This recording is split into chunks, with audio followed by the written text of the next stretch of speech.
En la carta del apóstol Pablo a los Gálatas,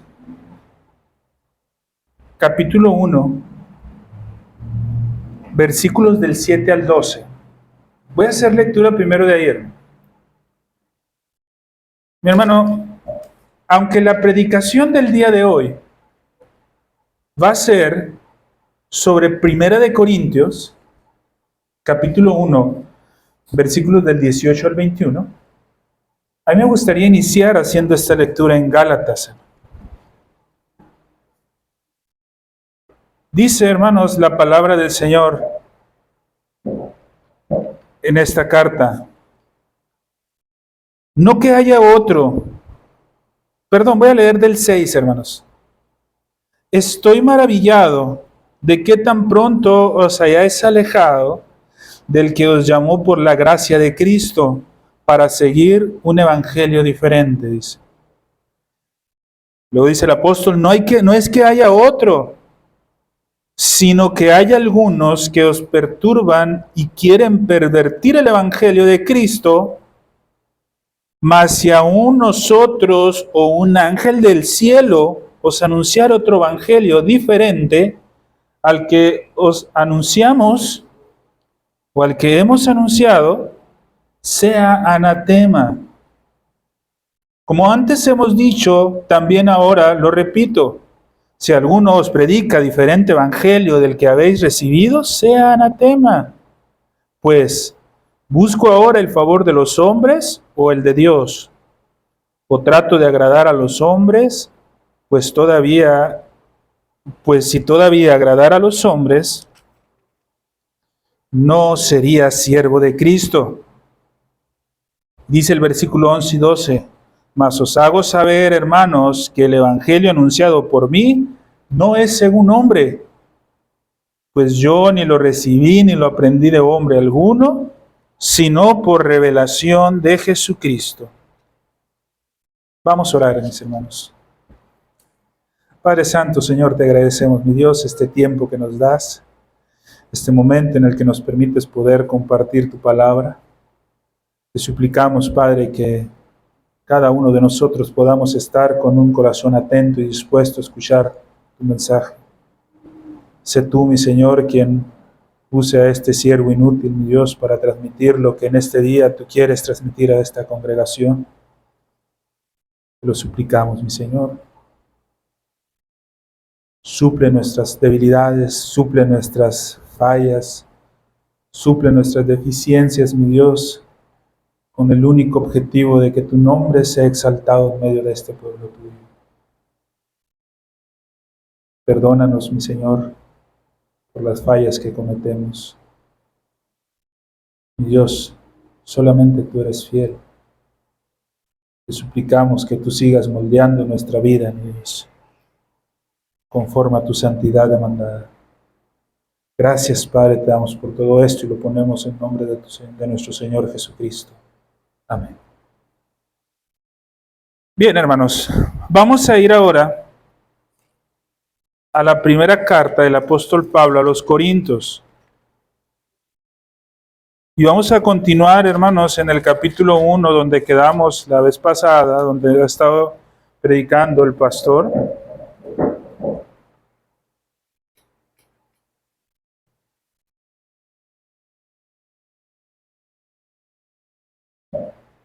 Y vamos, hermanos, a leer los versículos del capítulo 1, hermanos, de 1 de Corintios, del 18 al 21. Estos versículos son los que vamos a estar exponiendo en esta mañana.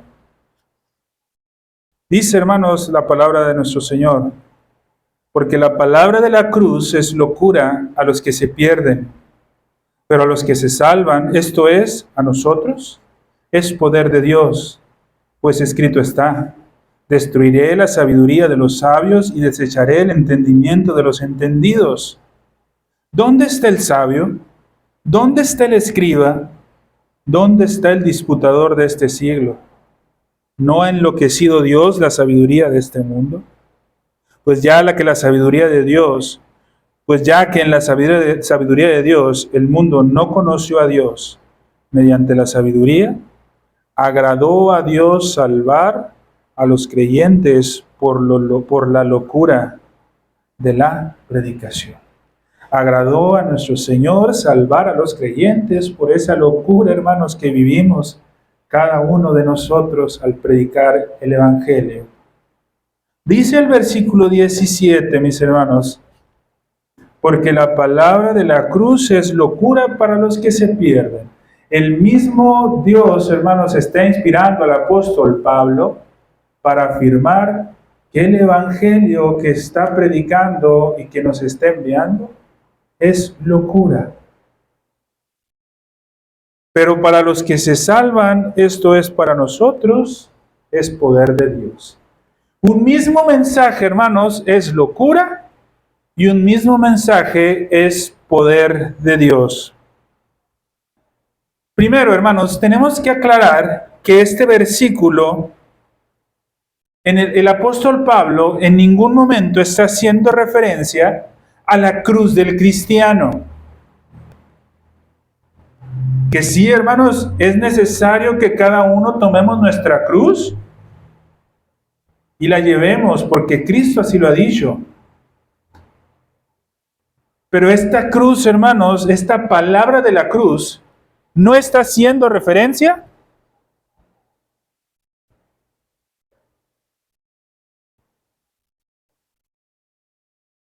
No está haciendo referencia a esa cruz que cargamos nosotros como creyentes. Aunque tenemos que reconocer que es una doctrina real, ¿sí? Y que es enseñada por Cristo y sus apóstoles. Y sin duda alguna, hermanos, esa cruz que tenemos que llevar cada uno de nosotros como creyentes puede ser vista como desagradable por muchos.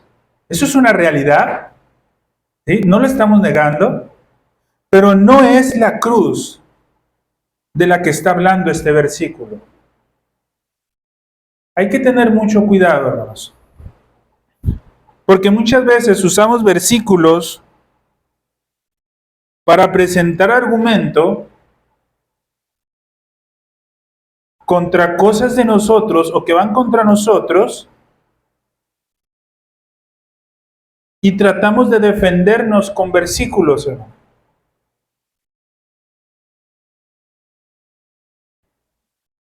Y tratamos de justificar nuestra vida con versículos. Hay que tener mucho cuidado con eso, ¿no? Los versículos de la Escritura, ¿sí?, están puestos, mis hermanos, para presentar defensa de todo aquel que demande razón de nuestra fe. Y nuestra fe está en el Señor Jesucristo. No es en lo que yo vivo, no es en cómo actúo. Porque a veces usamos versículos, hermanos, para defender nuestras posiciones o nuestros actuares. Y eso no está bien. Alguien nos acusa de algo y rápido sacamos un versículo bíblico. Ojo, hermano.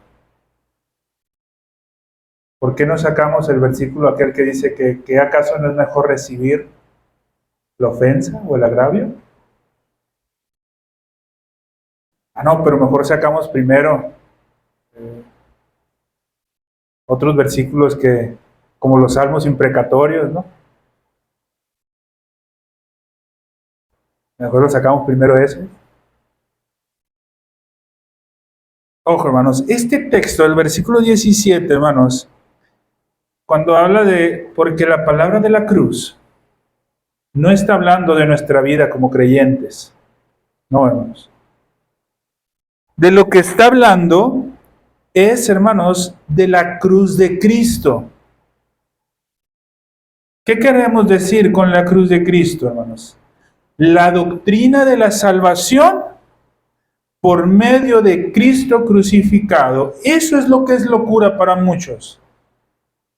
El reconocer que el hombre puede ser salvo únicamente por la predicación de Cristo y este crucificado. La enseñanza de que tenemos paz y reconciliación por medio de la sangre derramada en la cruz, de la justicia, el perdón, la expiación y satisfacción de nuestros pecados por el ofrecimiento de Cristo mismo como el Cordero de Dios que quita el pecado del mundo, es decir, la salvación por gracia. Esa palabra es la que está diciendo el apóstol Pablo que es locura para muchos. Muchos no lo aceptan. El apóstol Pablo está diciendo que esta palabra de la doctrina de la salvación de Cristo por gracia es locura para muchos. ¿Por qué está diciendo esto, mis hermanos? Porque la sabiduría del hombre natural es totalmente contraria a esa aceptación o entendimiento o reconocer esto. Todo esto, hermanos, es contrario al hombre natural, hermanos. ¿Por qué? Porque ha sido revelada en la Escritura. Y el hombre natural, hermanos, está cegado por el pecado, de manera de que todo lo que afirma la Escritura, el hombre natural siempre va a estar buscando en contra.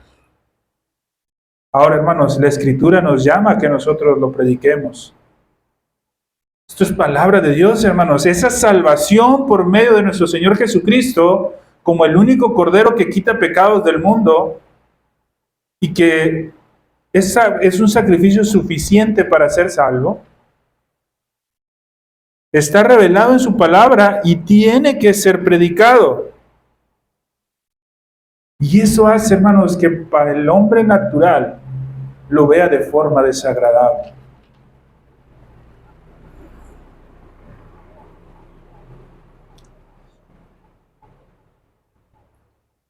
La presentación del Evangelio, hermanos, de esta forma, en primera instancia, es descartada por aquellos que se consideran sabios o eruditos. Pero esto no pasa únicamente en la época actual. Desde sus inicios, esta predicación de la salvación por gracia siempre ha sido rechazada y ha sido tomada como una nueva doctrina. Lo mismo pasó en la Reforma Protestante, mis hermanos. ¿Por qué estos hombres se levantaron a protestar contra Roma? Porque entendieron lo que era la salvación por gracia, porque entendieron la doctrina de la justificación y empezaron a decir, no es posible que nuestro Señor pida esto, esto y esto para ser salvos. Empezaron a entender, hermanos, esa palabra que para muchos es locura, que para muchos escapa de su entendimiento, de su comprensión, de su sabiduría, y empiezan a afirmar que no es posible que sea suficiente. Lo mismo pasa hoy, hermanos. ¿Sí? Lo mismo pasa hoy. No es algo que pasó únicamente en la iglesia cuando se estaba estableciendo. Cuando la iglesia se estaba estableciendo, hermanos, era una locura para el pueblo judío pensar que todo era por gracia. ¿Y en dónde quedan nuestras obras?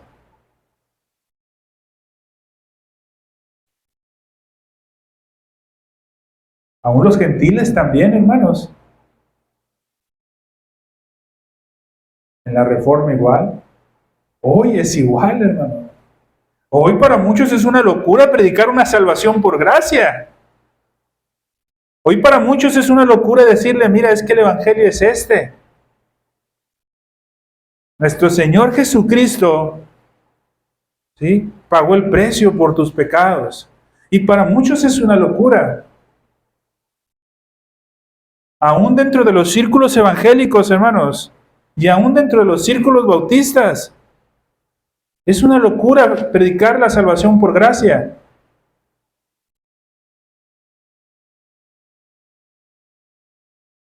¿Por qué, hermanos? Porque en el entendimiento natural estamos acostumbrados a dar algo para recibir algo a cambio. El libro que estamos leyendo el día martes, hermanos, que este domingo terminamos de leerlo, el autor hace mucho hincapié en las obras del creyente.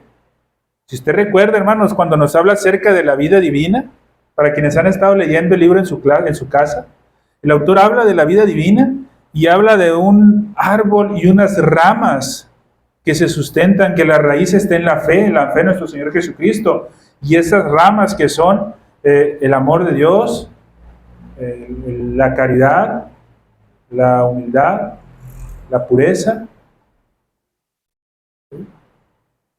Y en algunos aspectos habla de obras humanas que nosotros tenemos que hacer, la guerra que tenemos contra el pecado, la guerra que tenemos contra el yo. Pero el autor cuando inicia hace hincapié, nosotros estamos estudiando la doctrina de la santificación, no de la justificación. En la justificación encontramos que la salvación es solo por gracia, no es por obras para que nadie se gloríe. ¿Sí? Entonces, hermanos, lo que está haciendo enseñanza aquí el apóstol, ¿sí?, es del Evangelio y lo que conlleva la doctrina de la justificación. Cuando hablamos de salvación por gracia, estamos hablando de esto, hermanos, de que por las obras de la fe, de que por las obras nadie podrá ser salvo. Ahora, cuando hablamos de santificación, es otra cosa. En la santificación, sí tenemos que obrar. ¿Por qué? Porque una fe sin obras es muerta. ¿Sí? Ahora, como dicen, yo no me arrepiento para ser salvo. Yo me arrepiento porque he sido regenerado.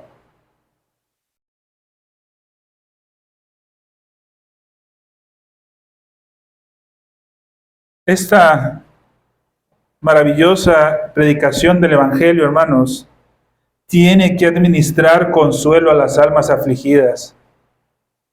Tiene que ser alimento para la fe de nosotros como creyentes, hermanos. Este entendimiento del Evangelio es la muestra más alta de sabiduría que nosotros pudiéramos tener. Hermanos, este entendimiento del Evangelio es algo que los mismos ángeles anhelan.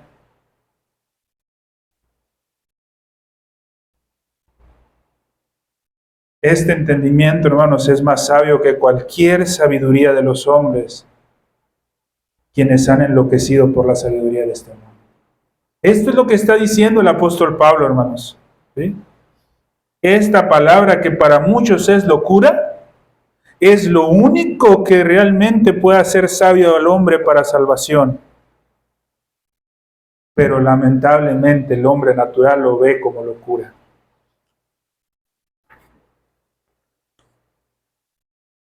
Hermanos, si nosotros vemos el Evangelio como poder de Dios para salvación,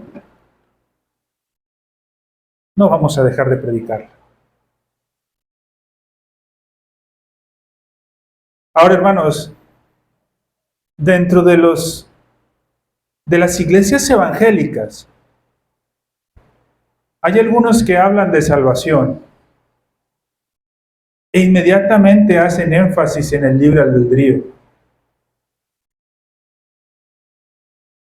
Y lo ponen como un elemento crucial, hermanos, para la salvación.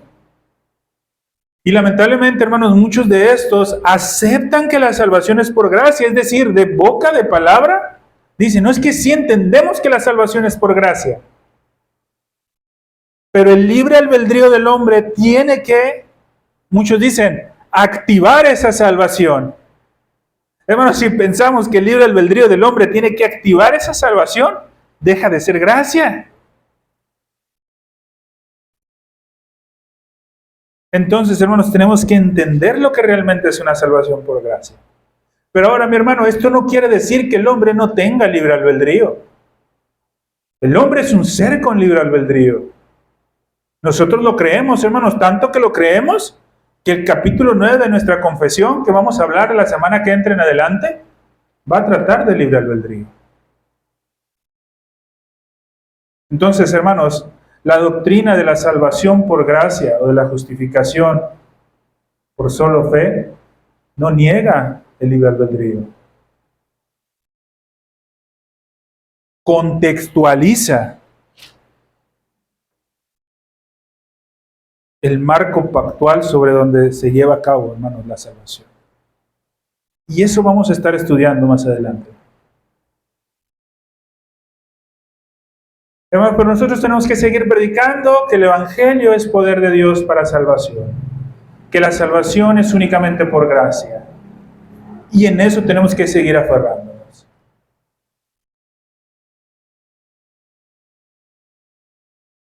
Hermano, y eso debe dar paz a tu vida. Eso te debe traer paz. ¿Por qué, hermano? Porque tanto tú como yo, es muy probable que antes de venir para acá hayamos pecado. Y antes de que acabe el día, vayamos a pecar. Y antes de volvernos a congregar, otra vez pequemos. Pero mis hermanos, como la salvación es poder de Dios, el apóstol Pablo lo está diciendo, inspirado por Dios, eso debe de traer paz a mi vida.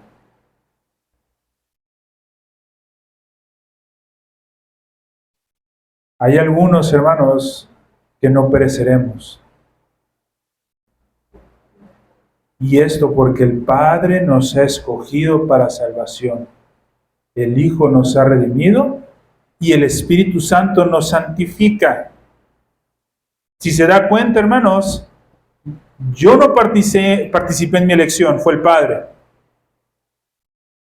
Yo no participé en que fuera redimido, fue el Hijo. Y aún en mi santificación participo porque es el Espíritu Santo. Todo es obra de Dios. Unos perecerán, otros no. Los pecadores, hermanos, que ven como locura esto, los malvados, los impíos, por sus propias concupiscencias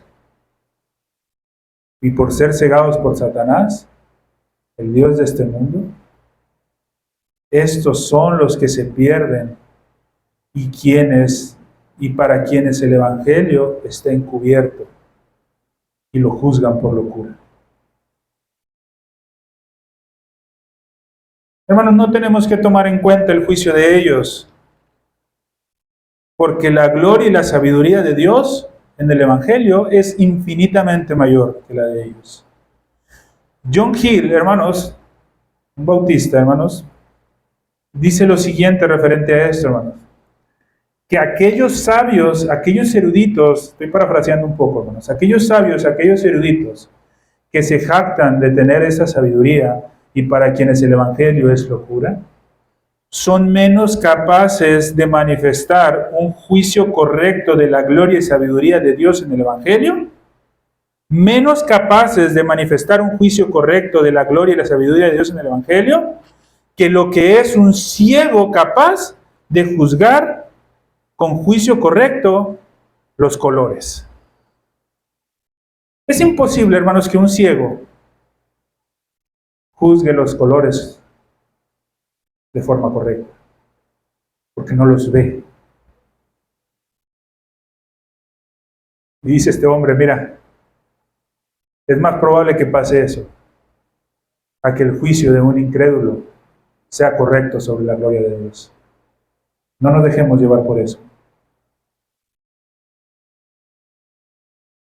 En el Evangelio nosotros encontramos, hermanos, que hemos sido escogidos en Cristo para salvación y que todas sus gracias están aseguradas solamente en Él, es decir, en su pacto eterno. Y por la obra de nuestro Señor Jesucristo podemos llegar al pleno disfrute de esa gracia divina. Es por esa razón, hermanos, que para nosotros el Evangelio es poder de Dios. Y eso es lo que está diciendo el apóstol Pablo. Mira, ¿tú has entendido esto? El Señor ha puesto en ti el entender esto, entonces para ti el Evangelio es poder de Dios. La palabra de la cruz, hermanos, de forma maravillosa. Fíjense, hermanos, qué tanto poder es esa palabra de la cruz, que la palabra de la cruz da vida a los muertos. vida a los muertos, ilumina mentes obscurecidas por el pecado, destapa sordos, hermanos, les da audición a aquellos que son sordos, ablanda corazones duros como piedra, aquellos que son enemigos de Dios, los reconcilia con Él, los convierte en ese linaje escogido, en ese real sacerdocio, en esa nación santa, en un pueblo escogido por Dios, para que anuncie las virtudes de aquel que los llama de las tinieblas a la luz admirable. Esto es, hermanos, una iglesia que predique su glorioso evangelio. Entonces, mi hermano, ¿cómo sé yo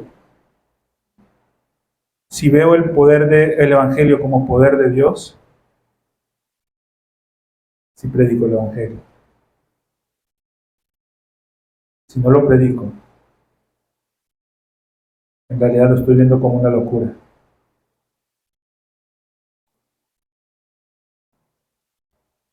Por esa razón, hermanos, es que vemos que los primeros predicadores de la palabra, ¿sí?, eran hombres, en muchos casos, sin educación.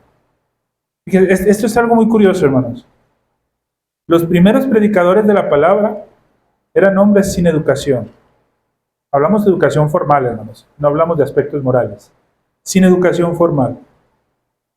En algunos casos eran analfabetos, con muchos limitantes. Es decir, hermanos, eran vistos como vasijas de barro que a la vista del hombre eran despreciables. Pero, hermanos, estos eran portadores de ese maravilloso tesoro. Pero no por cualidad en ellos, sino por la excelencia del poder de Dios. Ya que lo que estos hombres predicaban era Cristo, hermanos. No tenían, hermanos, mucho conocimiento, quizás. No eran muy letrados. Pero, hermanos, tenían el Evangelio. Y el Evangelio, hermanos, que predicaban, superaba por mucho toda aquella sabiduría que los filósofos o los eruditos más prominentes de aquel tiempo tuvieran.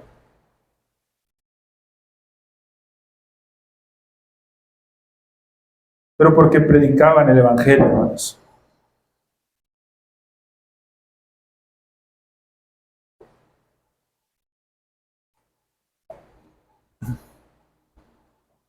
Y porque era Dios obrando en ellos, hermanos. No eran las características o habilidades de ellos. Era el mismo Dios obrando en ellos, hermanos.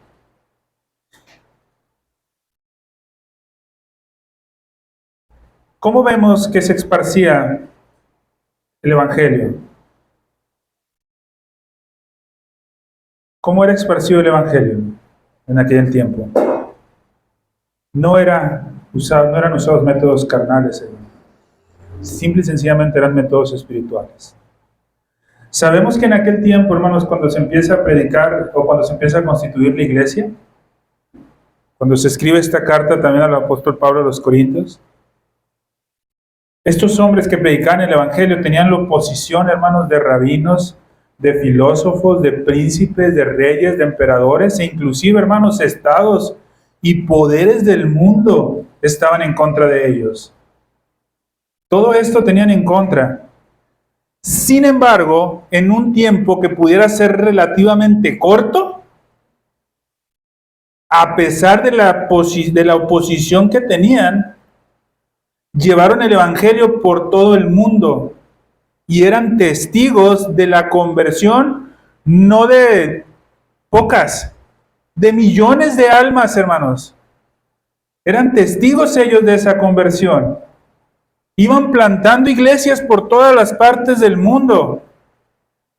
En todas esas partes, el Evangelio hasta estos tiempos continúa a pesar de los esfuerzos de aquellos que persiguen a la iglesia y aún de aquellos falsos maestros que están entrometidos por las estrategas de Satanás.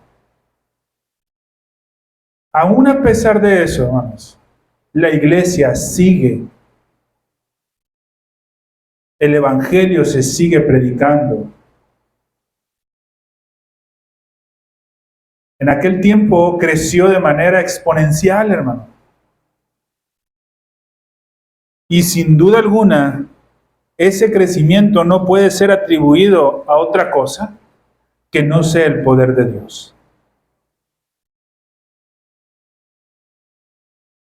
Creció la iglesia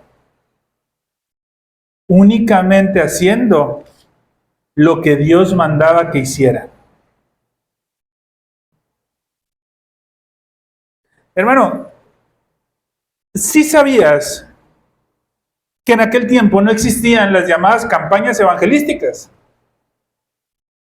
No existían, hermano. Esto no existía. Mucho menos el llamado al altar. No existía.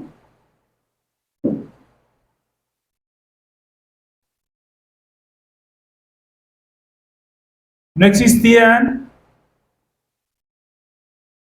los conciertos cristianos. No existían.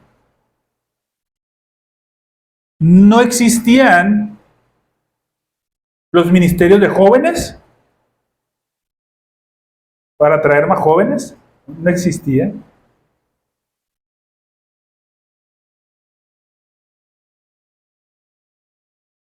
No existía, hermano, la femenil para atraer más mujeres. Igual no existía el ministerio varonil para atraer más hombres. No existía, hermano. No existían todas esas estrategias de hombre. No existía, hermanos, lo que hoy se usa mucho, que al momento de que se ora al final, se toca una alabanza y todavía en bajito con el teclado, para que mueva un poquito más de sentimiento. Eso no existía. Y sin embargo, hermanos, nunca ha existido un crecimiento más grande que aquel tiempo, hermanos, en la iglesia.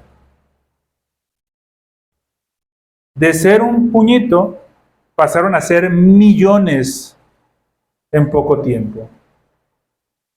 ¿Por qué, hermanos? Porque se enfocaban a predicar el Evangelio y a enseñar lo que el Señor les pidió. Entonces, hermanos, ¿por qué no había necesidad de campañas evangelísticas? Espero no no se malinterprete esto, hermanos.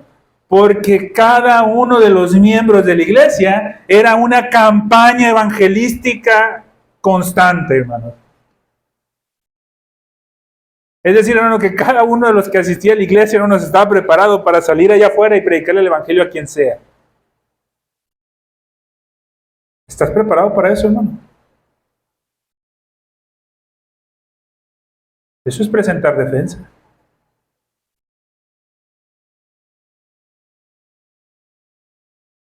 Entonces, hermanos, ¿qué pasa? Las enseñanzas de acá giraban en torno al evangelio. Es decir, te enseñaban cómo vivir tu adolescencia en el evangelio. Te enseñaban cómo vivir tu rol de mujer en el evangelio. Tu rol del hombre en el evangelio. Todo giraba en torno al evangelio. ¿Sí? ¿Alguna vez se han preguntado, hermanos, por qué usa nuestro Señor, inspirando al apóstol, la analogía del matrimonio del hombre y su trato para con la mujer, con Cristo y la iglesia? Porque la relación de Cristo con la iglesia es el evangelio, hermano.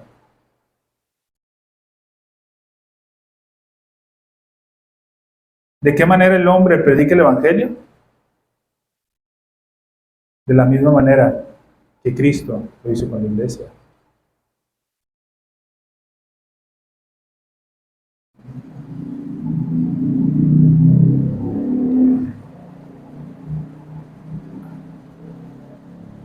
Hermanos, los mayores testigos de que el Evangelio es poder de Dios son los mismos santos. ¿Por qué, hermanos? Porque lo sabemos por experiencia propia.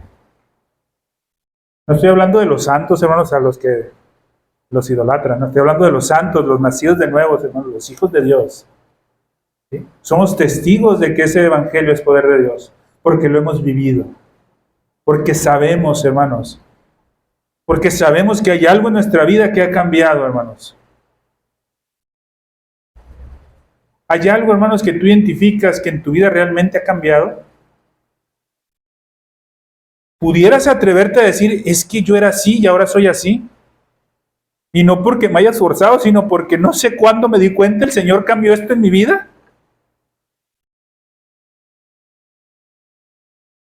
Y hoy sigo siendo un pecador, quizás el más grande de los pecadores. Pero antes era mucho peor. Y por su misericordia Él me sigue manteniendo.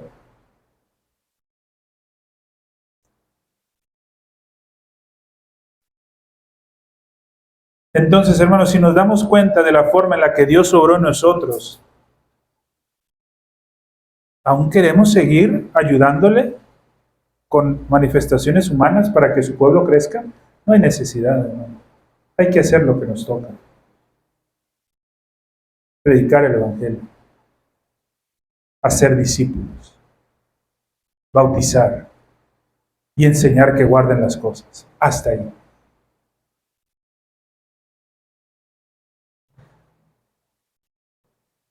Dice el versículo 19, pues escrito está, o está escrito, destruiré la sabiduría de los sabios y desecharé el entendimiento de los entendidos. Este pasaje, mis hermanos, está haciendo referencia a Isaías capítulo 29, versículo 14. En Isaías capítulo 29, versículo 14, hermanos, dice lo siguiente, hermanos, porque perecerá la sabiduría de los sabios y desvanecerá la inteligencia de sus entendidos. Está diciendo prácticamente lo mismo, hermano.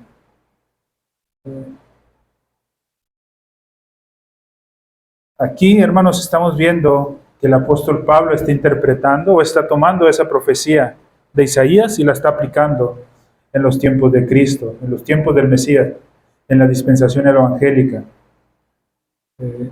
Los misterios de la gracia, hermanos, así es porque Dios así lo pide. Deben ser escondidos a los sabios, rabinos. Deben de ser escondidos en aquel tiempo, hermanos, a los judíos, a los escribas, a los fariseos, quienes a pesar de jactarse mucho, de tener mucho conocimiento, ellos no podían entender el Evangelio. La misma sabiduría de la que se jactaban los hacía rechazar el Evangelio y verlo como locura. ¿Pero por qué, hermanos? Porque estaba profetizado, que así iba a ser. Esa situación ya estaba dicha que así iba a ser.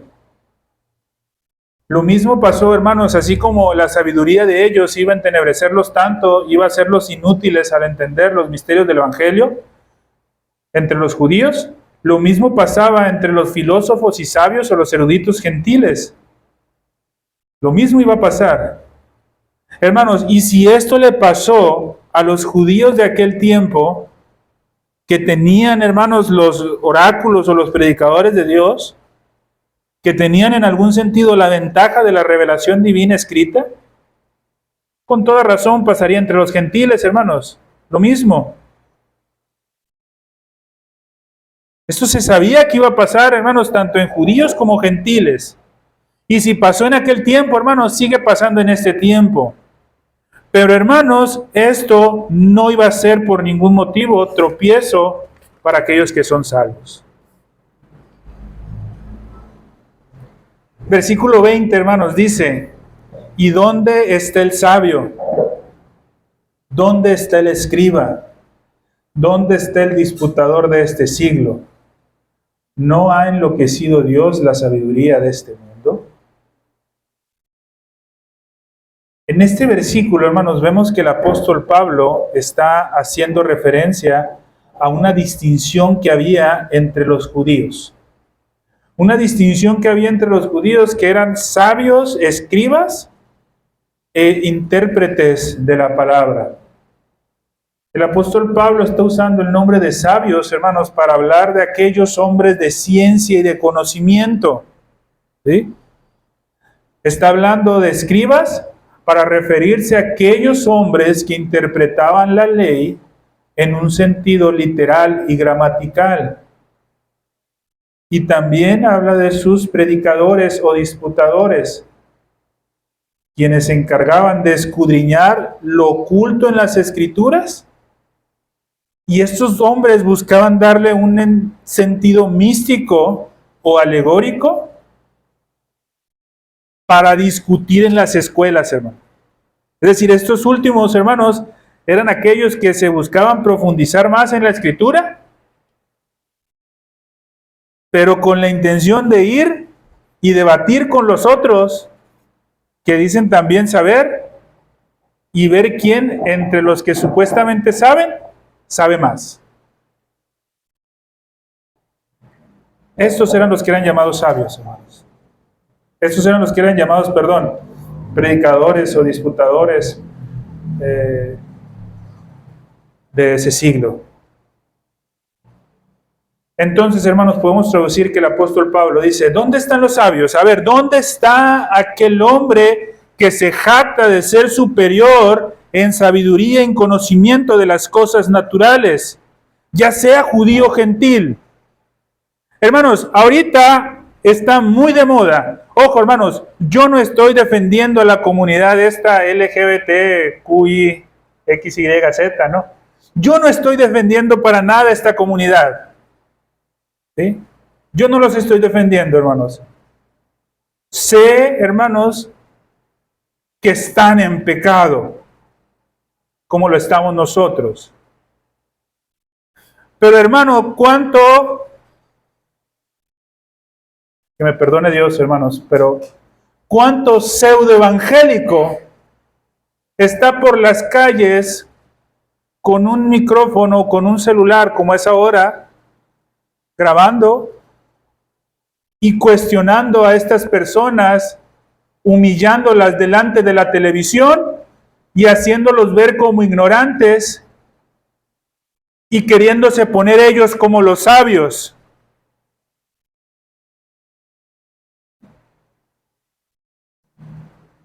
Y para muchos evangélicos, muchos dicen, mira, qué bien defiende el evangelio. No, hermano, lo único que está haciendo es que se está jactando de su supuesto conocimiento, que muchas veces ni bíblico es, y que está más basado en la ciencia. Y quieren defender la palabra de Dios con argumentos de la ciencia.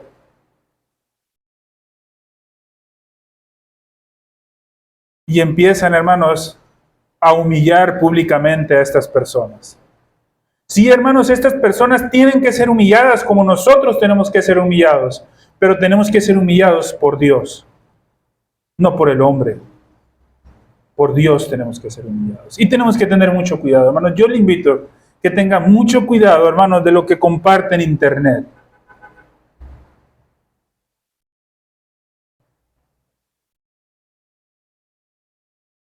No estamos justificando el pecado. Pero no sea, hermanos, que nos estemos jactando por creer que nosotros tenemos un conocimiento superior sobre las cosas naturales.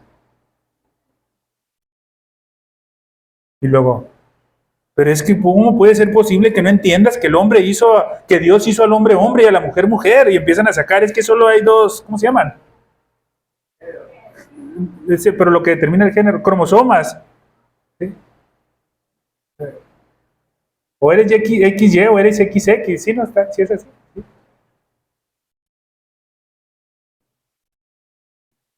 ¿Sí me explico, hermano?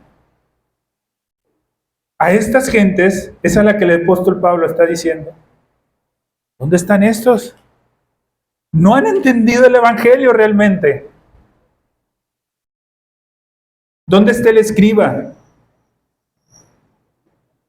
¿Dónde está aquel letrado, aquel erudito, que se encarga de darle un sentido literal a la ley?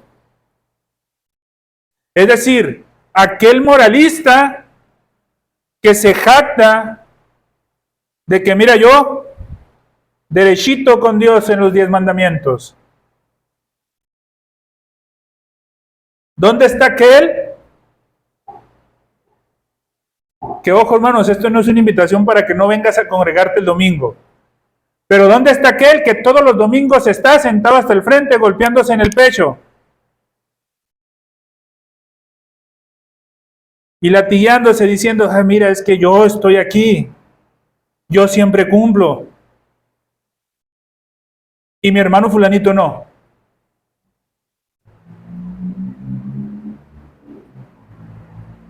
Es que sutanito es muy mentiroso. No debe de ser así. ¿Y yo? No estoy justificando al que comete pecado, hermanos. Espero que no se entienda en ese sentido. Pero el apóstol Pablo le está diciendo esto. ¿Dónde está el escriba? Aquel que se encarga de darle ese sentido literal a la ley, pero que realmente no ha entendido el Evangelio. Realmente no lo ha entendido. ¿Dónde está el disputador de este siglo?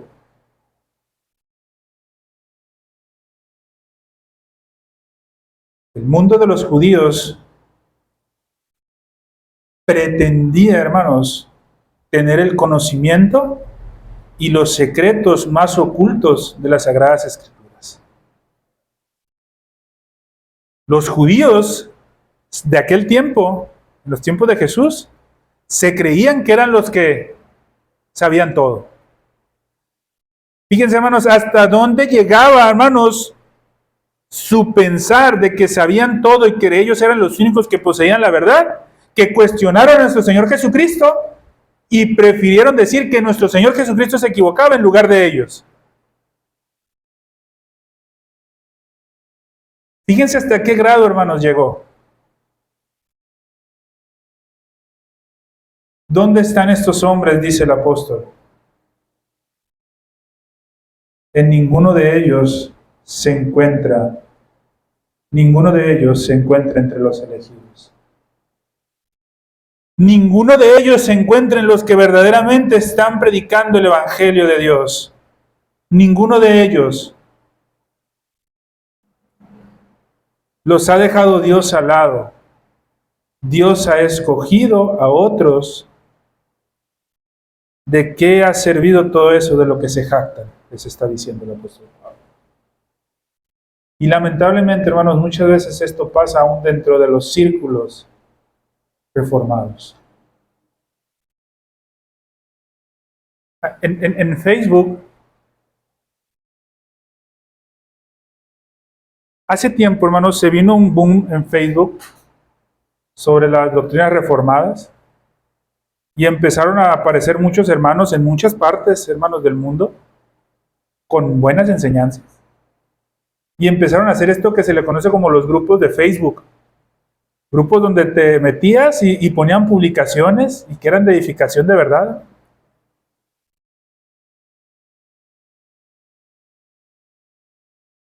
Oye, hermanos, de todos los grupos en los que estaba, yo creo que si acaso en 2 nada más quedé yo.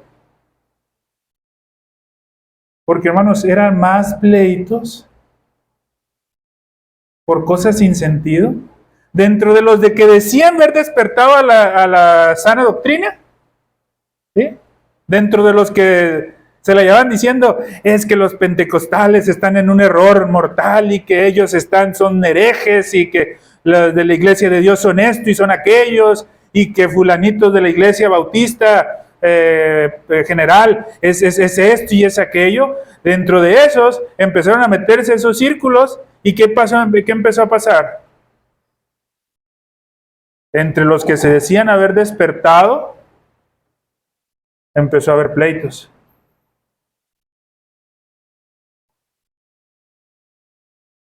No que es que Dios es autor del pecado, no es que Dios no lo es. No que es que el señorío de la salvación y que no, que el señorío de la salvación no es. No que el que María es madre de Dios, no que el que María no es madre de Dios.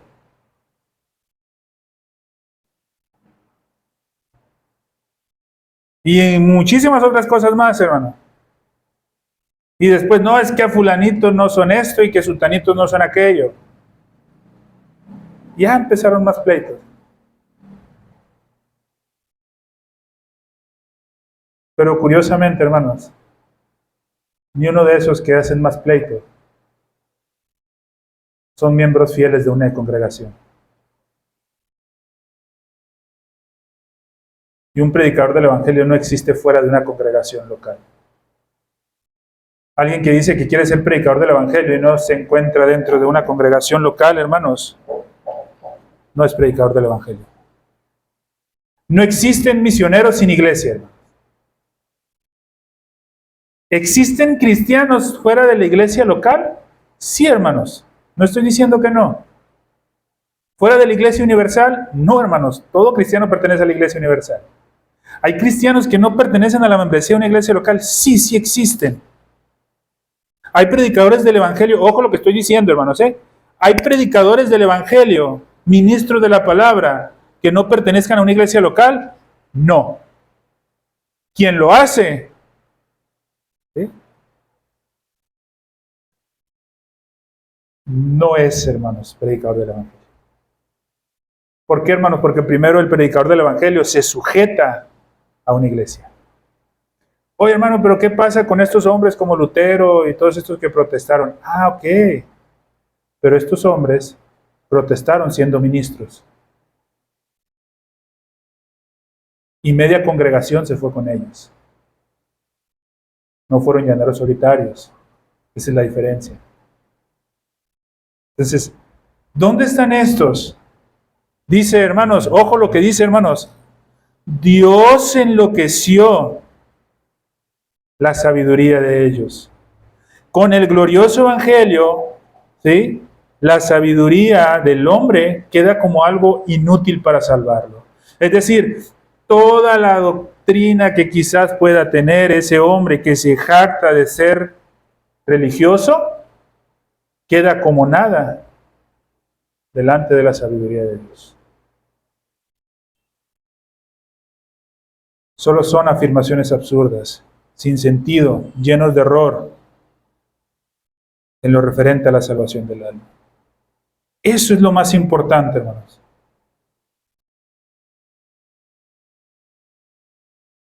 Y no es lo más importante, hermanos. La salvación del hombre no es lo más importante, no es únicamente lo más importante. Es lo único que importa. Tú puedes ignorar muchas cosas, hermano, pero si eres salvo, es lo único que importa.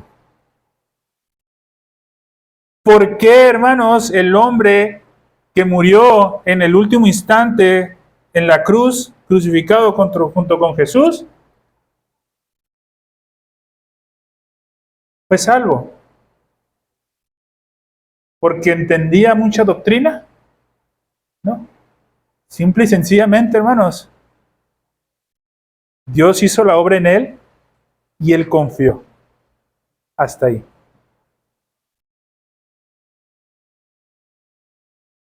Acuérdate de mí. Fue todo.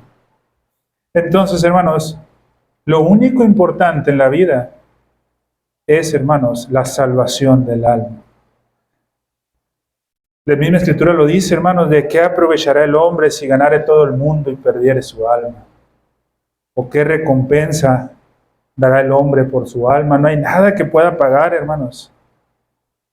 Y tenemos que recordar que el Hijo de Dios vendrá en gloria y cada uno de nosotros pagará conforme a nuestras obras.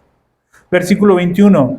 Ya que por la sabiduría de Dios el mundo no conoció a Dios, mediante la sabiduría agradó a Dios salvar a los creyentes por la locura de la predicación. La sabiduría de Dios estaba en el mundo y sin embargo el mundo judío, con todo y sus principales rabinos entre ellos, no conocieron a Dios, no conocieron a Jesús. La sabiduría, hermanos, de Dios, el mismo Jesús vino al mundo, estuvo entre ellos y no le conocieron. Y al no conocerle, pues no conocieron al Padre y no conocieron el Evangelio. ¿Sí? Pero esto no fue únicamente dentro del mundo judío, también fue dentro del mundo gentil. Ninguno de ellos, hermanos, por la sabiduría natural, pudo tener acceso a la gracia de Dios, que se manifestaba de una forma tan maravillosa en nuestro Señor Jesucristo. Y aún se manifestaba en las obras de la creación. Por esa razón, hermanos, agrada a Dios salvar a los creyentes por la locura de la predicación únicamente. Era, hermanos, su propósito y su decreto eterno que tenía dentro de él. Fue su voluntad soberana y lo que le plació, ¿sí?, fue que el hombre, sin ningún mérito, sin ningún movimiento que pudiera hacer como criatura, fuera salvado. Esto lo determinó Dios en la eternidad, y así fue como salvó o como salva Dios al hombre. No al sabio, no al escriba, no al disputador de este mundo, al racionalista, al hablador, solamente a los que creen en su Hijo, que miran al Señor Jesucristo, que ponen su fe en Él y le encomiendan el cuidado y la protección de su alma. Por muy débiles que sean, hermanos, por muy mezquinos, por muy despreciables que sean por el mundo, o si tienen una fe débil o fuerte, así es, hermanos. Si tú has puesto tu confianza en nuestro Señor Jesucristo y suplicas por su cuidado y protección, es suficiente.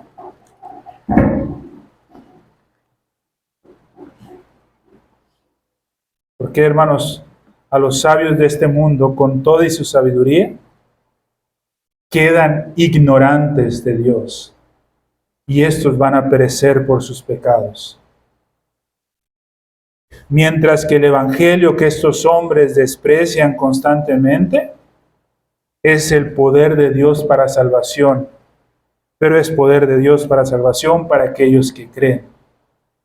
Y esto se convierte a través de esa gracia eficaz, en donde el hombre es regenerado y que vivifica. Y eso muestra la necesidad de salvación. Y obra esa fe que mueve al hombre a buscar a Cristo. Esa gracia eficaz, hermanos, que viene a la vida del creyente, regenera nuestro corazón, pone en nosotros esa fe y nos hace que busquemos a Cristo. Y eso es suficiente, hermanos, para ser salvos. No necesitas nada más. ¿Has entendido esto, mi hermano? ¿Has entendido esto? Puedes tener paz. Te has reconocido como pecador. ¿Sabes la distancia tan grande que hay entre Dios y tú? ¿Sabes esa inmensidad que hay entre Dios y el hombre de distancia? ¿Sabes que no puedes hacer nada para poder satisfacer la ira de Dios? ¿Te reconoces como pecador? El mismo Señor te está diciendo que voltees a ver la cruz y eso será suficiente. Arrepiéntete de tus pecados y confía en nuestro Señor Jesucristo. Y eso será suficiente. Mi hermano, lo has hecho.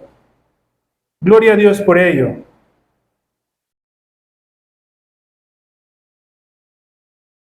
Ahora bautízate. ¿Por qué? Porque si bien es cierto, hermanos, el bautismo nos salva, si estás consciente de que has sido salvo por la gracia de nuestro Señor Jesucristo, va a haber algo en ti que te va a mover a obedecer. Y el primer, hermano, la primera obediencia es el bautismo. y permite que la iglesia te disipule, te enseñe, te instruya, te proteja en el sentir humano de los ataques del mundo. Pero hermano, esto únicamente se puede hacer cuando tú formas parte de la membresía local.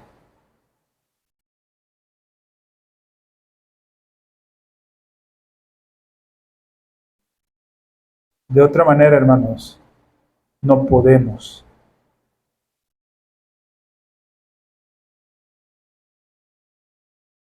Si habían alcanzado a notar esta parte, hermanos. No estoy diciendo, hermanos, que tú no puedas ir a decirle el pecado que cometió el hermano de otra iglesia. Si tienes una relación de amistad con él, hermanos, y hay la confianza, dilo. Pero sí sabías, hermanos, que el proceso de disciplina eclesiástica se lleva dentro de la membresía local. Y si eres creyente, no te has bautizado, o eres creyente y no formas parte de la membresía local, no se puede disciplinar. Y si se disciplina, hermanos, estamos incumpliendo con el mandato.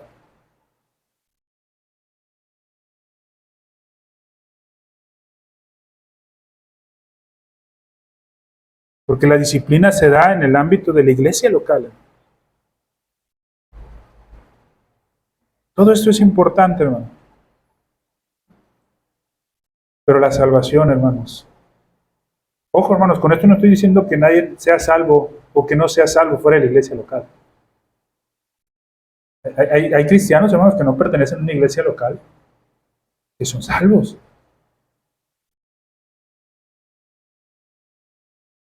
¿Están en pecado? Sí, hermanos, están en pecado. ¿Es andar fuera de orden? Sí, hermanos, andar fuera de orden. ¿De esto no está hablando el apóstol Pablo? Sí, de eso no está hablando. Pero es lo que sigue. Y es a lo que va a llegar después. Que va a ir terminando con ¿qué, hermanos? Con la celebración de la Santa Cena. Que va a llevar. Hermano, entonces, para terminar, esa misericordia de la que somos partícipes, para el mundo es locura, pero para nosotros es la bendición más grande que hemos tenido. Ojo, hermano, ni tu hijo, ni tu hija, ni tu pareja es la bendición más grande, ni tus padres son la bendición más grande que has tenido. La salvación por medio de nuestro Señor Jesucristo es la bendición más grande que nosotros podemos tener. Nuestra responsabilidad principal, en el caso mío, es mi esposa. En el caso de Alex, su esposa. En el caso de nuestro hermano Abel, la esposa de nuestra hermana Sarai. Y cada uno, hermano. Cada uno de los varones, nuestra responsabilidad principal es nuestra esposa. Al ser nuestra responsabilidad principal nuestra esposa, la responsabilidad principal de nuestra esposa es el esposo. Y la responsabilidad compartida son los hijos.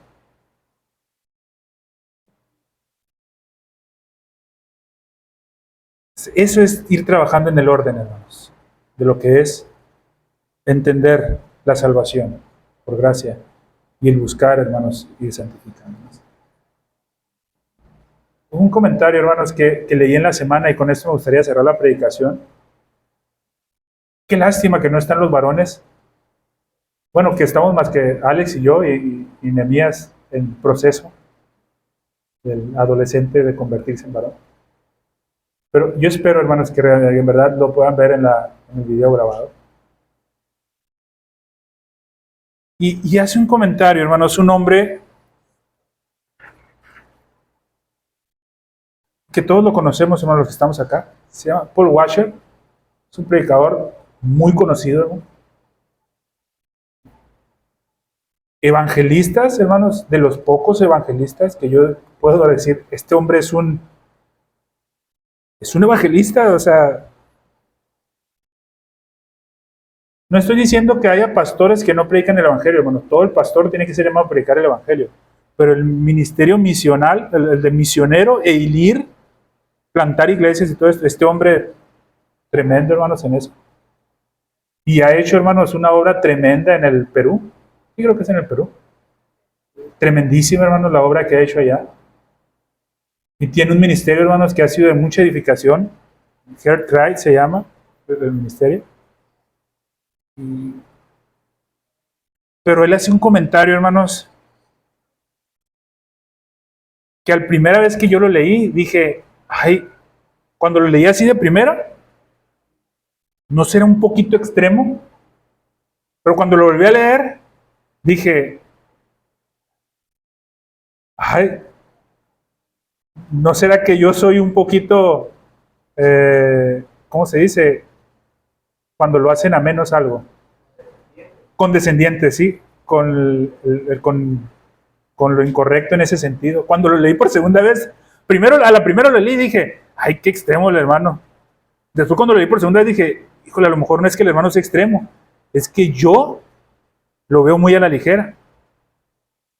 Y hermanos, lo que enseñaba, no recuerdo exactamente, pero lo voy a parafrasear, hermanos. Decía él, yo amo a mi esposa, pero esa no es la principal razón por la que yo sigo con ella.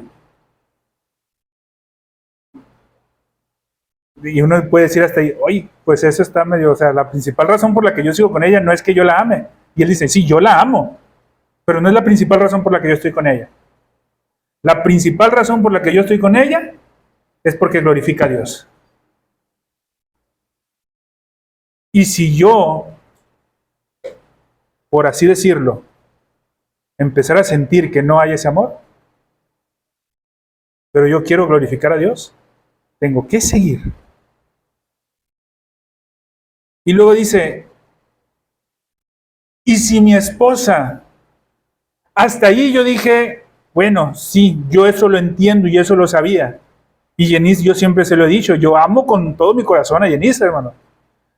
De verdad lo digo, hermano, yo daría mi vida, no dudaría un segundo en dar mi vida por ella. Pero la principal razón, hermanos, por la que yo estoy con ella, es porque amo primeramente a Dios. Así como yo sé que ella está igual, hermano. ¿Sí? Pero después hizo otro comentario, hermanos. Y esto, hermanos, va dirigido para los hombres, hermanos, ¿sí? De verdad, hermanos, va dirigido para los hombres. Dice, si mi esposa sufriera un accidente que la dejara totalmente desfigurada, yo tendría que seguirla amando. Igual. Y sí, digo yo, claro, totalmente de acuerdo. Pero en la tercera parte es donde fue donde yo dije, ay, como que aquí me hace un poquito de ruido. Porque dijo este hombre, ¿y si mi esposa sufriera ese accidente? ¿Sí? Si mi esposa sufriera ese accidente, la dejara totalmente desfigurada del rostro, pero también incapacitada en sus piernas y en sus brazos, dice este hombre, yo tendría que dejar la mayor parte de mi ministerio en la iglesia por ir a atender a mi esposa. Ahí fue donde yo dije, ay, como que, o sea, ¿cómo vas a dejar el ministerio en la iglesia por el que fuiste llamado por ir a atender a tu esposa? Y en primera instancia, hermanos, debo de admitir que me hizo ruido. Pero cuando leí lo que seguía, hermanos, me desarmó completamente el argumento. Porque dijo, porque ¿cómo es posible que en mi obligación principal no la atienda y quiera ir a cumplir con otra obligación? Y a lo que me ha mandado Dios primeramente como cristiano es a servir a mi esposa. Híjole, hermano, ese último verso que dijo me quitó todo argumento. ¿Por qué, hermanos? Porque hay muchos que preferimos muchas veces estar acá que estar viendo por lo que realmente necesita nuestra esposa en todos los sentidos. Y eso no es correcto. No es correcto. Para nada.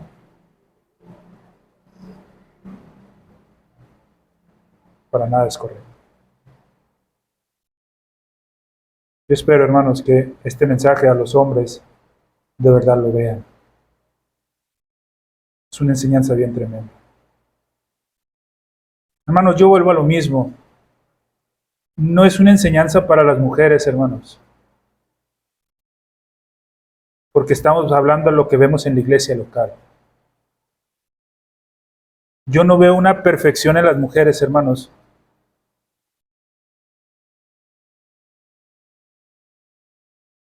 Pero los hombres, hermanos, sí estamos muy lejos de lo que se nos demanda. Y las mujeres, hermanos, están esforzándose más en la iglesia local que los hombres. Vamos a orar, hermanos, para terminar. Padre Santo, Señor, te agradecemos, mi Dios, porque